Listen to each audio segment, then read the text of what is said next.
రామాపురం అనే ఒక ఊరిలో సంధ్య తల్లిదండ్రులు లేని ఒక అనాథ. తనను తాను పోషించుకుంటూ కూరగాయల వ్యాపారం చేస్తూ జీవిస్తూ ఉండేది. తనకంటూ ఎవ్వరూ లేరు. దూరపు బంధువు ఒక బాబాయ్ ఉంటాడు.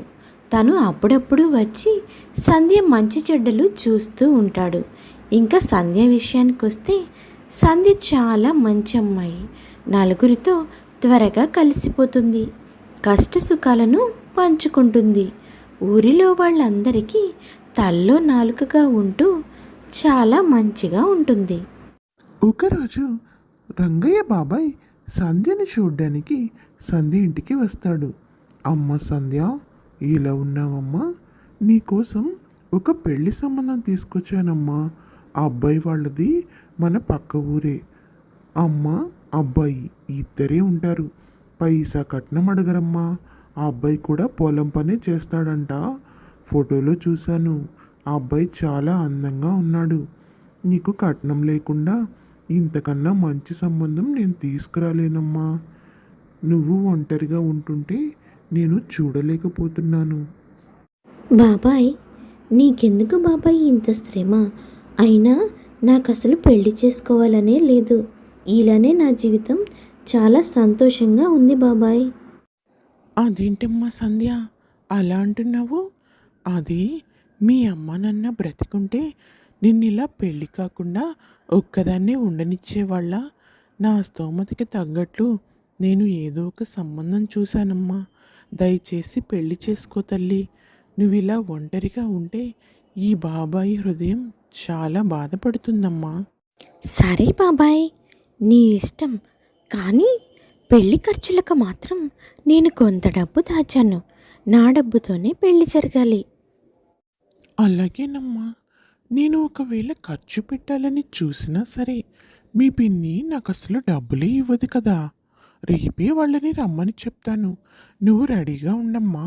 నేను వెళ్ళి రేపు ఉదయాన్నే వస్తాను.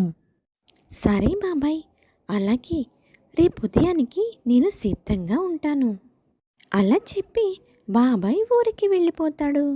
అరవది రోజు పెండ్లి కొడుకు తల్లి కాంతమ్మ పెళ్లి చూపులకి వస్తుంది. ఏంటండి కాంతమ్మ గారు, ఆ అబ్బాయి లేకుండా మీరొక్కరే వచ్చారు? మాకైతే ఆ అబ్బాయి ఫోటోలో నచ్చాడు. కానీ అమ్మాయి ఒక్కసారి ఆ అబ్బాయిని డైరెక్ట్గా చూస్తుంది కదా. అలాగే ఆ అబ్బాయికి కూడా ఆ అమ్మాయి నచ్చిందో లేదో ఒక మాట కనుక్కోవచ్చు కదండి. అదా, అదేం లేదయ్యా. ఆ అబ్బాయి పొలం పనిలో బిజీగా ఉన్నాడు. ఈరోజు చేనికి నీళ్లు పెడతా ఉన్నారు. ఆ అబ్బాయి లేకపోతే పనులు ఏమీ జరగవు. అందుకే రాలేదు. అయినా నాదొక మాట, మా కొడుకుదొక మాట కాదులయ్యా. నేనెంత చెబితే అంతే. వాడు నేను చూపించిన అమ్మాయి మెడలోనే తాళి కడతానని చెప్పాడు. పైగా మాకు రూపాయి కట్నం కూడా అవసరం లేదు. ఇంకా వాడొచ్చి ఏం చేస్తాడు? అదంతా సరేనండి. కానీ ఒక్కసారి ఆ అబ్బాయి కూడా ఆ అమ్మాయిని చూస్తే. అబ్బా, ఎవరిని చూసే పని లేదులయ్యా. మాకు అమ్మాయి బాగా నచ్చింది. వెంటనే ముహూర్తాలు పెట్టుకొని 10 రోజుల్లో పెళ్లి చేసుకొని మా ఇంటికి తీసుకెళ్ళిపోతాను. ఇంక నువ్వేం మాట్లాడు మాకు. అలా చెప్పి కాంతమ్మ పెళ్లి ముహూర్తాలు పెట్టించుకొని అక్కడి నుంచి వెళ్ళిపోతుంది. సంధ్య చాలా సంతోషపడుతుంది ఆ రోజు. కాంతమ్మ ఇంటికి వస్తుంది. కాంతమ్మ కొడుకు పచ్చి తాగుబోతు. తన పేరు సురేష్. సురేష్ చాలా సంవత్సరాల నుంచి తాగుడికి అలవాటు పడతాడు. కనీసం పెళ్లి చేస్తానైనా మారతాడు అన్న ఉద్దేశంతో కాంతమ్మ ఈ పెళ్లి సంబంధం కుదురుస్తుంది. కాంతమ్మ వచ్చేసరికి సురేష్ తాగి మంచం పైన కూర్చుని ఉంటాడు. ఒరే సురేషు, ఈరోజు కూడా తాగావా? ఉదయాన్నే నీకు చెప్పాను కదరా, ఈరోజు ఎక్కడికి వెళ్ళొద్దు, ఈరోజు నీకు పెళ్లి చూపులకి వెళ్ళాలని. అయినా కూడా నా మాట వినకుండా నువ్వు తాగి వస్తావా? నీకు ఇంకెప్పుడు బుద్ధి వస్తుందిరా? ఇంకెంతకాలం నేను నీకు చేసి పెట్టాలరా? అమ్మా, ఏంటిప్పుడు నాకు పెళ్లి చేయమని నేను నిన్ను అడిగానా? నేను అసలు జీవితంలో పెళ్ళే చేసుకోకూడదు అని అనుకుంటుంటే నన్ను పెళ్లి చూపులకి రమ్మంటావా? నాకు పెళ్ళొద్దు, ఏమీ వద్దు. నాకు కొంచెం డబ్బులు ఇస్తే నాకు బయట పని ఉంది. అడిగేదేందిరా? నీకు వయసు ఎంత అనుకుంటున్నావు? నీతో పాటు వాళ్ళందరికీ పెళ్ళిళ్ళు అయిపోయి ఇద్దరేసి పిల్లలు పుట్టారు. అందరూ నీ కొడుకు పెళ్ళెప్పుడు కాంతమ్మ అంటే నా తల తీసేసినట్టుగా అవుతోంది. నీకేమన్నా అర్థమవుతుందా లేదో మరి. మర్యాదగా నోరు మూసుకొని నేను చూపించిన అమ్మాయి మెడలో తాళిబొట్టు కట్టు. అమ్మా, నీకు అప్పుడు చెప్పాను, ఇప్పుడు చెప్తున్నాను. నేను నా జీవితంలో పెళ్ళే చేసుకోను. నాకు ప్రేమ మీద పెళ్లి మీద నమ్మకాలన్నీ పోయాయి. నువ్వు ఏమైనా చేసుకో. ఇదే నీ ఆఖరి నిర్ణయం అయితే నా నిర్ణయం కూడా చెబుతా. నిన్ను ముసలిదాన్ని అయిపోయాను. ఒక్కదాన్నే ఇంటి చాకరీ చేసుకోలేకపోతున్నాను. పైగా నిన్ను చూసుకునే వాళ్ళు ఎవ్వరు లేదని దిగులు. మర్యాదగా నువ్వు పెళ్లి చేసుకున్నావా? సరే, లేదంటే నేను కూడా చచ్చిపోతాను. అప్పుడు హాయిగా నువ్వు ఒక్కడివే ఉందువు కానీ నీ ఇష్టం వచ్చినట్టు నువ్వు అప్పుడు చేసుకోవచ్చు. ఏమంటావు అని తల్లి అనడంతో సురేష్ మౌనంగా పెళ్ళికి అంగీకరించినట్లు తల ఊపి అక్కడి నుంచి వెళ్ళిపోతాడు. కాంతమ్మ తనకున్న దాంట్లో సంధ్య ఇంకా సురేష్ల పెళ్ళి చాలా ఘనంగా చేస్తుంది. కాంతమ్మకి చాలా సంతోషం వేస్తుంది తన తాగుబోతు కొడుకు పెళ్లి చేసినందుకు. కానీ సురేష్ తాగుబోతు అన్న విషయం సంధ్యకి అసలే తెలియదు. పెళ్ళైన మొదటి రోజే సురేష్ ఇంటికి చాలా లేట్గా వస్తాడు. సంధ్య సురేష్ కోసం ఎదురు చూస్తూ ఉంటుంది. ఏంటి సంధ్య, నువ్వింకా పడుకోలేదా? నా కోసం ఎదురు చూస్తూ ఉన్నావా? నీకు తెలియదా ఏంటి, నేను రోజు ఇంటికి వచ్చేసరికి లేట్ అవుతుంది అని? అమ్మ చెప్పలేదా నీకు తినేసి పడుకోమని? లేదండి, అత్తయ్య గారు నాకేమీ చెప్పలేదు. ఏమండి, మీరు తాగి వచ్చారా? మీకు తాగుడు అలవాటు కూడా ఉందా? మీరు అక్కడి నుంచి ఉంటే ఇక్కడికి చాలా చండాలమైన భరించలేని వాసన వస్తుంది. మీరు ఇలాంటి వాళ్ళని నాకు అస్సలే తెలియదు. నేను ఎంత మోసపోయానో. పెళ్ళైన మొదటి రోజే ఎవరైనా ఇంతలా తాగి ఇంటికి వచ్చి భార్యతో ఇలా గట్టిగా మాట్లాడతారా? అదేంటి, మా అమ్మ నీతో అన్ని విషయాలు చెప్పానని నువ్వు ఒప్పుకున్న తర్వాతే పెళ్లి చేశావనని చెప్పింది. అంటే మా అమ్మ నా తాగుడు విషయాన్ని నీ దగ్గర దాచి నిన్ను నాకిచ్చి పెళ్లి చేసిందనమాట. అవునా, నేను ఇంత మోసపోయానా అని సంధ్య ఏడుస్తూ ఉంటుంది. సురేష్ మాత్రం ఇవేవీ పట్టించుకోకుండా సరే వెళ్ళి నాకు భోజనం సిద్ధం చేసి తీసుకొనిరా, నాకు బాగా నిద్ర వస్తుంది, నేను మళ్ళీ ఉదయాన్నే వెళ్ళాలి అని భోజనం చేసి పడుకుని నిద్రపోతాడు. ఇదంతా చూసిన సంధ్య ఇలా బాధపడుతుంది. అయ్యో దేవుడా, పుట్టింట్లోనే కష్టాలు అనుకుంటే అత్తింట్లో అంతకు మించి ఇచ్చావా? చిన్నప్పటి నుంచి తల్లిదండ్రి లేరు. పెళ్ళైన తర్వాత భర్త ప్రేమ ఆదరణ పొంది సంతోషంగా ఉందామన్న ఆలోచనతో పెళ్లి చేసుకుంటే భర్తని కూడా తాగబోతుని ఇచ్చావు. ఇప్పుడు నా జీవితం ఎటు వెళ్తుంది? నేను ఏం చేయాలి? ఇలాంటి తాగుబోతు భర్తతో కాపురం చేయాలా లేదా వదిలేసి వెళ్ళిపోవాలా? ఏం చేయాలి అని తనలో తను బాధపడుతూ ఉంటుంది. ఇదంతా తలుపు చాటు నుండి అత్తగారు కాంతమ్మ చూస్తూనే ఉంటుంది. కానీ కోడలి మొహంలోకి చూసి జరిగింది చెప్పే ధైర్యం కాంతమ్మకి లేదు. అత్తయ్య, నన్ను మీకు ఎలా మోసం చేయాలనిపించింది? తల్లిదండ్రి లేని అనాథిని. అసలు జీవితంలో పెళ్ళే చేసుకోకూడదు అనుకున్నాను. కానీ మీరు మంచివారని తెలియడంతో పెళ్లి చేసుకున్నాను. పెళ్ళికి ముందు నాకు అన్ని కష్టాలే. ఇప్పుడు మీ అబ్బాయికి తాగుడు అలవాటు ఉంది అన్న విషయాన్ని దాచిపెట్టి నాతో పెళ్లి చేశారు. ఇక ముందు జీవితం మొత్తం నాకు కష్టాలేనా అత్తయ్య? మీరే న్యాయం చెప్పండి. ఇంతలా ఎలా మోసం చేయాలనిపించింది? కోళ్ళ, నేనేం నిన్ను మోసం చేయాలనుకోలేదే. వాడి పెళ్ళైతేనన్నా మారతాడు అనుకున్నాను. కానీ వాడి బుద్ధి పెళ్ళైన మొదటి రోజే చూపించాడు. ఇక నిన్ను ఇక్కడే ఉండి వాడికి భార్యగా ఉండమని నేను అడగలేనమ్మా. నీ ఇష్టమైతే ఉండు, లేకపోతే వాడిని వదిలేసి వెళ్ళి నీ జీవితాన్ని నువ్వు చూసుకోమ్మా. అలా ఆడపిల్ల జీవితం నాశనం చేసేంత మూర్ఖురాలు కాదు నీ అత్తమ్మ. అత్తయ్య, మీకు నేను ఎలా కనిపిస్తున్నాను? పెళ్ళైన తర్వాత ఆడపిల్లకి భర్తే సర్వస్వం. అక్కడే తన చావైనా బ్రతుకైనా వదిలేసి ఎలా వెళ్తాననుకుంటున్నారు? పెళ్ళికి ముందు కష్టపడ్డాను, ఇప్పుడు కష్టపడతాను. చేసేదేమీ లేదు. ఇప్పుడు మీరు ఆయన ఇద్దరూ నా బాధ్యతే. మీరు నా కుటుంబం అత్తయ్య. కాకపోతే అబద్ధం చెప్పి పెళ్లి చేసినందుకు కొంచెం బాధగా ఉంది. కానీ నాకు ఇలాంటి కష్టాలన్నీ అలవాటేలే అత్తయ్య అని చెప్తుంది సంధ్య. తర్వాత పెళ్ళికి ముందులాగే కూరగాయల వ్యాపారం చేసుకుంటూ ఉంటుంది సంధ్య. రావాలమ్మా రావాలి, తాజా తాజా కూరగాయలు, బెండకాయలు, దొండకాయలు, వంకాయలు, క్యాబేజీ, క్యాలీఫ్లవర్ అన్నీ తాజా కూరగాయలమ్మా, రావాలమ్మా రావాలి అంటూ తన వ్యాపారాన్ని చేసుకుంటూ ఇంటిని పోషిస్తూ ఉంటుంది సంధ్య. ఇంకోవైపు భర్త సురేష్ మాత్రం సంధ్య తెచ్చే సంపాదనతో తాగుతూ తిరుగుతూ ఉంటాడు. సంధ్య కూడా భర్తని మార్చాలని చాలా ప్రయత్నమే చేస్తుంది. కానీ సురేష్లో ఎప్పటికీ మార్పు రాకపోవడంతో సంధ్య కూడా కొన్ని సంవత్సరాలు సురేష్ని వదిలేస్తుంది. తనకి కావలసిన డబ్బు ఇస్తూ ఉంటుంది. కొన్ని సంవత్సరాలకి సంధ్యకి పన్నంటి ఆడపిల్ల పుడుతుంది. చూసారా అత్తయ్య, పాప పుట్టి 2 రోజులు అవుతున్నా కానీ ఆయన పాపను చూడ్డానికి ఇంతవరకు రానే లేదు. ఇంకెప్పుడు ఈయన బాధ్యతలు తెలుసుకుంటారు అత్తయ్య? నా జీవితమే అనవసరంగా వృధా అవుతుంది అనుకుంటే నాకు దేవుడు ఆడపిల్లనే ఇచ్చాడు. ఇప్పుడు ఈ బిడ్డ భవిష్యత్తు కోసం నేను ఎంతలా కష్టపడాలో నాకు అర్థం కావడం లేదు అత్తయ్య. నువ్వేం బాధపడకే కోళ్ళ, నారు పూసినోడు నీరు పోయడంటావా? దేవుడు ఈ ఆడపిల్లని నీకే కారణంతో ఇచ్చాడు.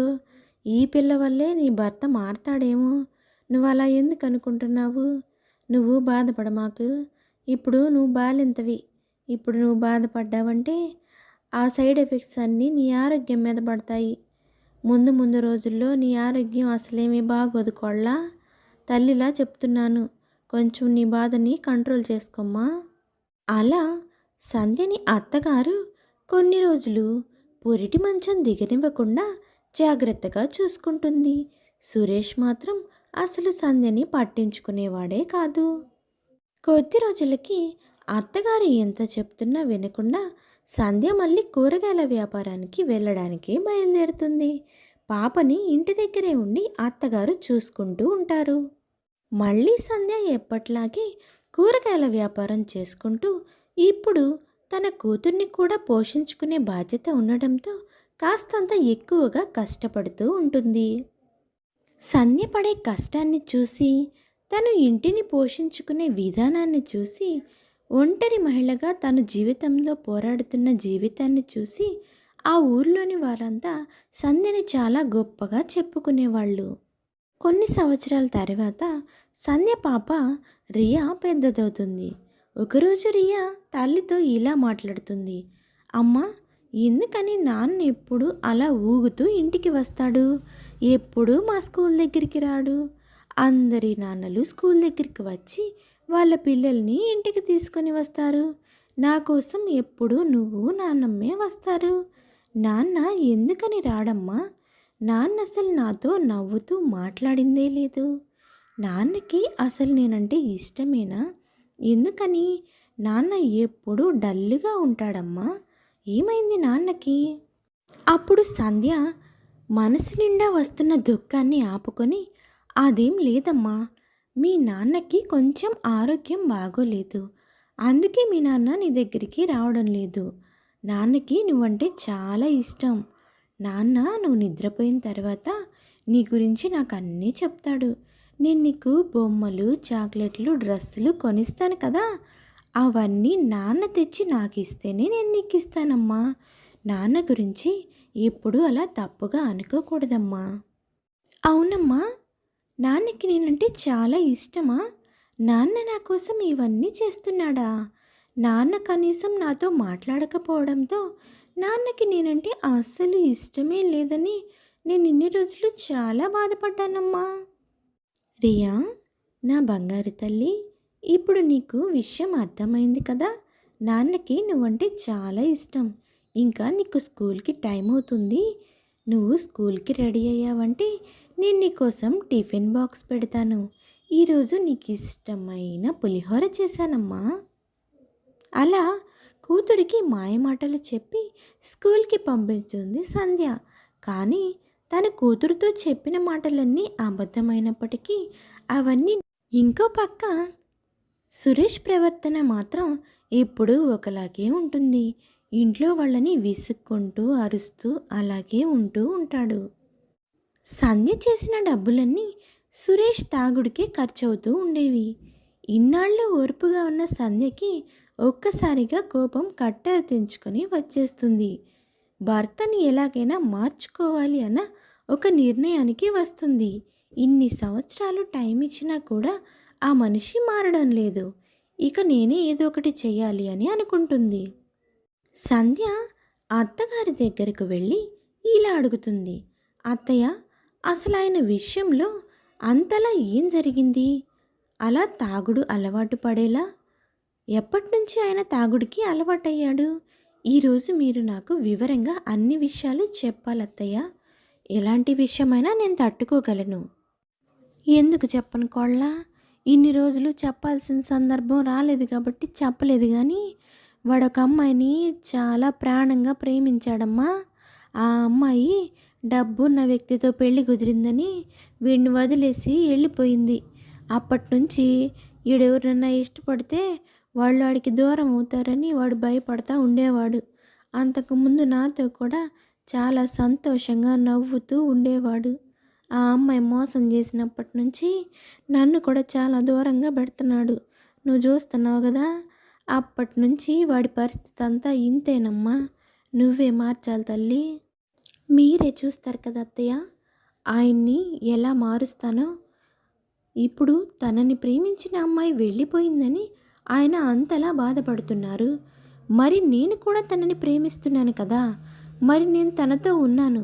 ఆ విషయాన్ని ఎందుకు ఆయన గుర్తించడం లేదు? ఇదే విషయాన్ని ఆయనకి తెలిసేలాగా చేస్తాను అత్తయ్య. ఆ తర్వాతి రోజు ఉదయాన్నే సంధ్య ఇంట్లో కనిపించదు. అమ్మా, అమ్మా, ఎక్కడున్నావే?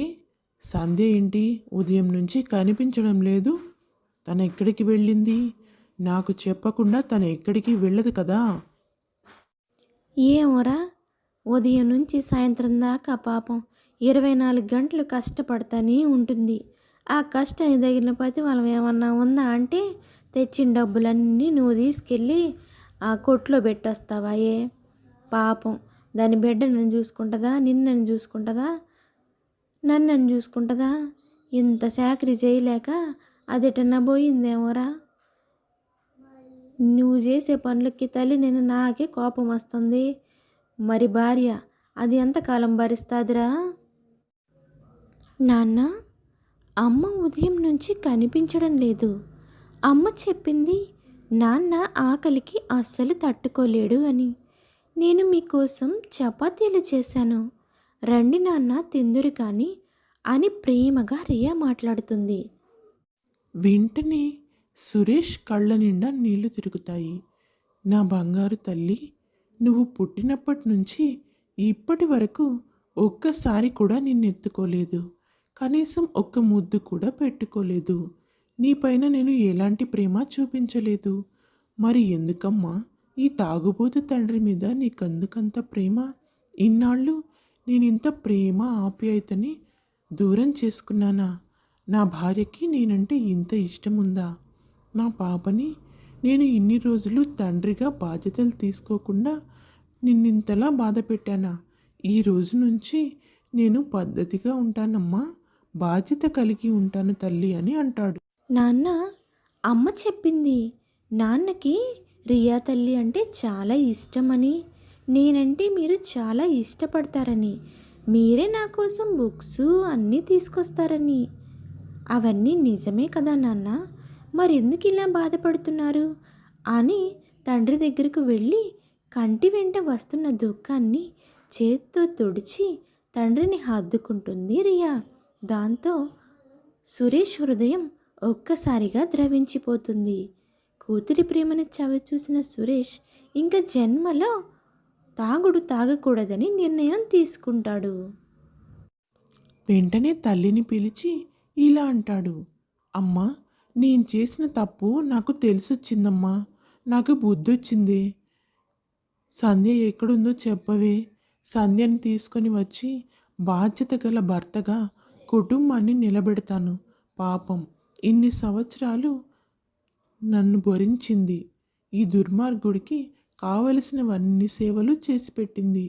చాలా కష్టపెట్టానే తనని. ఇన్నాళ్ళకి నీకు బుద్ధొచ్చిందారా? ఒకళ్ళు ప్రేమించి వదిలేసి వెళ్ళిపోయారని అందరూ అలాగే ఉంటారని నువ్వెందుకు అనుకున్నావు నాన్న? సంధ్యకి నువ్వంటే చాలా ఇష్టం ఉంది కాబట్టే ఇన్ని కష్టాలను భరించుకుంటా ఆ పిల్ల ఎక్కడుండి నిన్ను చూసుకుంది. అదే వేరే అమ్మాయి అయితే నిన్ను వదిలేసి ఎప్పుడో వెళ్ళిపోయేదిరా. సంధ్య అందరిలాంటి ఆడపిల్ల కాదు నాయనా, దాన్ని దూరం చేసుకోమాకయ్యా. దాని మనసు ఇంకోసారి కష్టపెట్టమాకు. సరే, సంధ్య ఎక్కడికి వెళ్ళలేదురా. తను నీకు ఇలా బుద్ధి చెప్పాలని, తన మీద నీకు ప్రేమ ఉందో లేదో తెలుసుకోవాలని తన స్నేహితుల ఇంటికి వెళ్ళింది. అవునా? అయితే పదమ్మా, వెంటనే నేను సంధ్యని చూడాలి, సంధ్యతో మాట్లాడాలి, తనకి క్షమాపణ చెప్పాలి. తను ఎక్కడ ఉందో వెళ్ళి చూద్దాం పదమ్మా. అవసరం లేదండి, నేనే మీ దగ్గరికి వచ్చాను. నేనంటే మీకు చాలా ప్రేమ ఉందండి. ఈ పని నేను ఎప్పుడో చేయాల్సింది. ఇలా తండ్రి కూతుళ్ళు కలవడం నాకు చాలా సంతోషంగా ఉంది. నా పెళ్ళైన తర్వాత ఈ రోజున్నంత సంతోషంగా నేను ఎప్పుడూ లేను. ఎవరో మిమ్మల్ని మోసం చేసి వెళ్ళిపోయారని మీరిలా ఉన్నారు. మరి నేను మిమ్మల్ని ప్రేమిస్తున్నాను. మరి మీరిలా ఉంటే నన్ను మీరు మోసం చేసినట్టే కదండి. అందుకే మీకు మీరు చేసిన తప్పు తెలిసి రావాలని అనుకున్నాను. అత్తయ్యతో కలిసి ఇలా నాటకం ఆడాను. అంతేకాని మిమ్మల్ని నేను ఎందుకు వదిలిపెడతానండి? సంధ్య, నిజం చెప్తున్నాను, నువ్వంటే నాకు చాలా ఇష్టం. ఇప్పుడు కాదు, నేను నీ మెడలో 3 ముళ్ళు వేసిన రోజే నేను నిన్ను ప్రేమించాను. కానీ నేను ప్రేమించిన వాళ్ళందరూ నాకు దూరం అవుతున్నారు అన్న ఒక్క భయంతోనే నేను నిన్ను ప్రేమగా చూసుకోలేదు.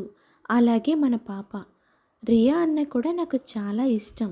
చెప్పాను కదా, నాకు అందరూ దూరం అవుతున్నారు ప్రేమిస్తే అని. అందుకే అయితే ఇప్పుడు నాన్న మారిపోయాడు. మనందరం కలిసిమెలిసి సంతోషంగా ఉంటాం. ఇంకా నాన్న నా స్కూల్ దగ్గరికి వస్తాడు. అందరికీ చూపిస్తాను ఈయనే మా నాన్న అని, నా కోసం స్కూల్ దగ్గరికి వచ్చాడు అని. అలా రియా చాలా సంతోషపడుతుంది. రియా సంతోషాన్ని చూసి అందరూ చాలా సంతోషపడతారు. అప్పుడు సంధ్య కూడా చాలా సంతోషిస్తూ ఇలా ఒక మంచి మాట చెప్తుంది. చూడండి, మనల్ని ప్రేమించిన వాళ్ళు దూరం అయితే మన జీవితంలో మనం అన్నీ కోల్పోయినట్లే కాదు, మన కోసం ఏదో మంచిది దాగి ఉంది కాబట్టి వీళ్ళు మన జీవితంలోంచి వెళ్ళిపోయారు అని అనుకోవాలి. అలాగే ఇప్పుడు మనందరం చాలా సంతోషంగా ఉన్నాం. ఇది ఇవాల్టి కథ. ఈ కథ కనుక మీకు నచ్చితే please like, share and subscribe చేసుకోండి.